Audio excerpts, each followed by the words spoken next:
Hello, welcome to Oxford Heirlooms. Today I'm going to be doing some prep work for the little fancy cuffs on the two heirloom bubbles that I'm making. Now if you look at my pattern, Chery Williams baby bubbles, the sleeve detail on this particular bubble has a little fabric cuff. Now, I'm not doing a fabric cuff. I'm doing a little fancy beading and lace detail. But I'm going to use the pattern piece from out of the pack. Well, I traced this actually.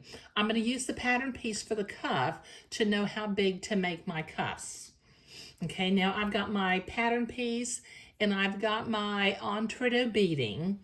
And I'm going to lay the entrecôte beading on the pattern piece.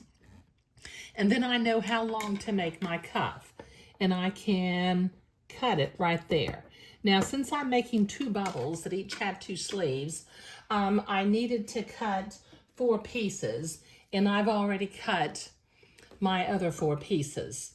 The next thing I need to do, as far as prep work for getting my materials ready to make the fancy cuffs, is I need to cut 4 pieces of lace that are 1.5 times the length of the cuff piece.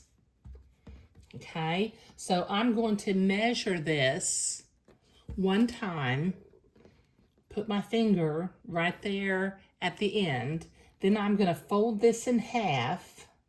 So now I've got 1 length of the cuff folded in half, and I'm going to pull over 1/3, half a length of the cuff as far as the lace goes. And so now I know where to cut it, and I have 1 piece of lace that is the length, 1.5 times the length of the cuff. Now I need to do that 3 more times, and then what I'll do is I've got my entrecôte beading cuff pieces.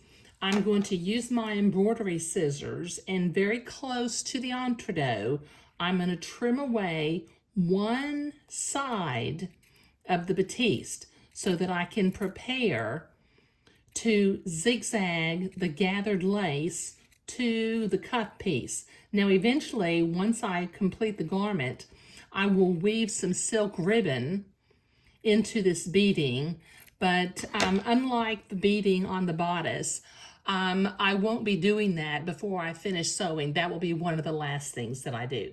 So I will gather this piece of lace. Right now it's 1.5 times the length of the cuff piece. There's a little bit left over.